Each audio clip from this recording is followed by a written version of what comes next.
श्री गणेशाय नमः. फाल्गुन महिन्यातील पवित्र कथांच्या या मालिकेत आपणा सर्वांचे हार्दिक स्वागत आहे. सध्या आपण आपल्या भक्ती विश्व चॅनलवर भगवान शिवांशी संबंधित सुंदर पौराणिक कथा ऐकत आहोत. या कथा मालिकेच्या प्रवासात आपण अशा टप्प्यावर येऊन पोहोचलो आहोत जिथे राजा बली देवतांना जिंकण्यासाठी यज्ञ करत होता आणि त्या यज्ञातून त्याला एक खूपच तेजस्वी व शस्त्रास्त्राने सुशोभित असा रथ प्राप्त झाला. तर मग पुढे काय होते ते ऐकूया. आजची कथा पुढे चालू ठेवूया. देवपुरीला राक्षसांनी वेढलेले पाहून महान देव आपापसात खोलवर विचार करू लागले आणि ते सर्वजण त्यांचे गुरु बृहस्पती यांच्याकडे गेले व ते गुरुदेवांना विचारू लागले की हे गुरुदेव, आता आपण काय करावे? राक्षसांचे प्रमुख योद्धे युद्धासाठी येथे आले आहेत. हे ऐकून देवगुरु बृहस्पती म्हणाले, देवांनो, या राक्षसांनी नुकतेच त्यांचे महान यज्ञ संपवले आहे आणि शुक्राचार्यांच्या आदेशाने ते येथे आले आहेत. ते सर्व तपस्या आणि शौर्याने अजिंक्य झाले आहेत. गुरुदेवांचे असे बोलणे ऐकून संपूर्ण देव लज्जित झाले आणि ते घाबरलेही. इंद्रदेवाचे ज्ञानही निष्फळ ठरले. गुरुदेवांचा निषेध मिळाल्यानंतर ते लज्जित आणि चिंताग्रस्त झाले. तेव्हा भीतीने ग्रासलेले सर्व देव ऋषी कश्यप यांच्या पवित्र आश्रमात गेले. त्या सर्वांनी त्यांची आई अदितीला विनम्र प्रणाम करून राक्षसांच्या कारनाम्यांची संपूर्ण कहाणी सांगितली. ही विनाशकारी बातमी ऐकून ती पुत्रवत्सल माताही काळजी करू लागली. तिच्या मुलांनी सांगितलेली व्यथा अदिती देवींनी आपले पती ऋषी कश्यपांना सांगितली. तेव्हा ती ऋषी कश्यपांना म्हणाली, हे गुरुराज, देवावर एक भयंकर आपत्ती आली आहे. माझे ऐका व त्यांना मदत करा आणि यावर काहीतरी उपाय शोधा. हे प्रजापती देव अमरावती सोडून तुमच्या आश्रमात आले आहेत. कृपया त्यांचे रक्षण करा. अदिती देवींचे शब्द ऐकून ऋषी कश्यप म्हणाले, हे भामिनी, यावेळी राक्षसांचा नाश केवळ तीव्र तपश्चर्येनेच होऊ शकतो. देवांच्या कार्याची पूर्तता लवकर करता येण्यासारखी नाही.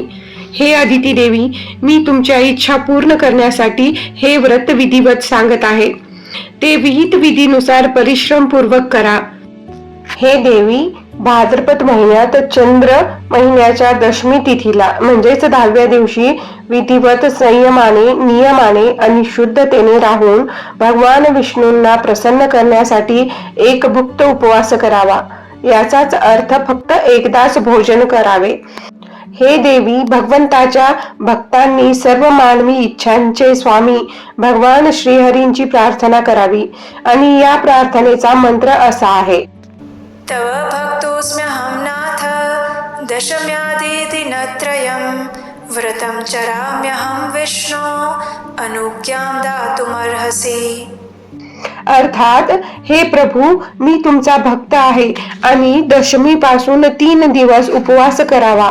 हे प्रभू विष्णू, कृपया मला यासाठी परवानगी द्यावी. या मंत्राने भगवान श्रीहरींची प्रार्थना करावी. फक्त एकदाच जेवावे आणि एक वेळ जेवण ही केळीच्या पानावर घ्यावे. या जेवणामध्ये मीठ निषिद्ध आहे.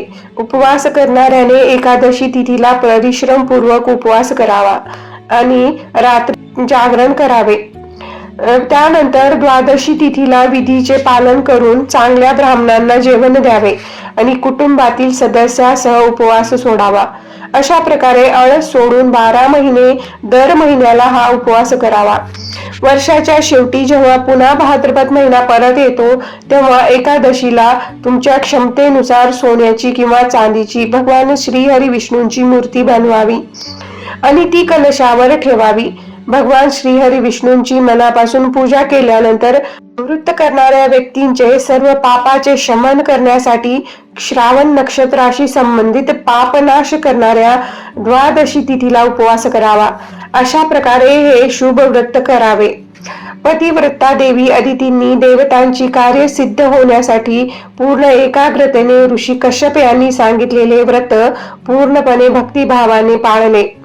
1 वर्ष हे व्रत करून भगवान श्रीहरी प्रसन्न झाले. त्यावेळी श्रावण नक्षत्राच्या द्वादशी तिथीला देव वामन रूपात प्रकट झाले. ब्रह्मचारी बाळांचे रूप धारण करून ते अत्यंत देखणे दिसत होते. त्यांचे 2 हात होते. फळाच्या फुलाप्रमाणे त्यांचे सुंदर नेत्र दिसत होते. त्यांच्या कोमल शरीराच्या अवयवांचा रंग श्यामवर्णी होता. त्यांना वनमाळांनी सजवलेले होते. पूजेच्या मध्यभागी देवाला या स्वरूपात पाहून अदिती देवी आश्चर्यचकित झाल्या आणि तेव्हा त्यांनी कश्यप ऋषींच्या सोबत असे स्तवन केले. प्रादुर्बभूर्द्वादश्यां श्रवणेन तदा द्विजः वटुरूपधरः श्रीमान् द्विभुजः कमलेक्षण अतसे पुष्पसङ्काशो वनमाला विभूषितः तं दृष्ट्वा विस्मयाविष्टा पूजा मध्ये दितेस्तदा. हे सर्व कारणांचे अंतिम कारण असलेल्या विश्वनिर्मात्या श्रीहरींच्या शाश्वत रूपाला माझा नमस्कार आहे. माझा नमस्कार आहे. ज्यांचे परमधाम अनंत आहे आणि जे देवांचे खरे रूप आहेत त्या देवाला माझा नमस्कार आहे. ज्यांचे परमधाम अनंत आहे आणि शाश्वत ही आहे. हे सच्चिदानंदमय परमदेवता सर्वश्रेष्ठ आणि जीवांचा आत्मा आहे. तुम्हाला माझा नमस्कार आहे. तुमचे रूप सर्वोत्तम आहे. तुमची चेतना कधीही निराश होत नाही.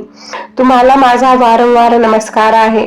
याप्रमाणे अदिती देवीकडून स्तुती झाल्यावर देवांचे रक्षक भगवान श्री हरी विष्णू देवमाता अदितीला म्हणतात, हे देवी, मी तुझ्या उत्कृष्ट तपश्चर्येने तृप्त झालो आहे आणि देवांचे कार्य पूर्ण करण्यासाठी या शरीरात प्रकट झालो आहे. श्री हरी विष्णू देवांचे हे वचन ऐकल्यावर माता अदिती म्हणाल्या, हे भगवान, महाबली असुरांनी देवतांना पराजित केले आहे.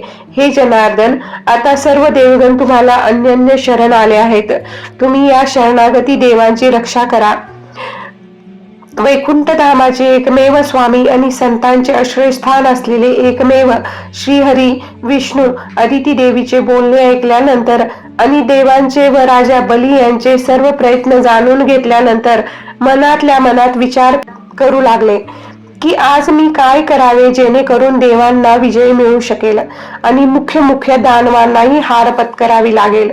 आणि त्यानंतर भगवान श्रीहरी विष्णू देवांनी पुढे काय केले ते आपण या पुढील कथेत म्हणजेच फाल्गुन मास कथा मालिकेच्या आपल्या पुढील भागात उद्या आपल्या स्वतःच्या चॅनलवर भक्ती विश्ववर ऐकूया.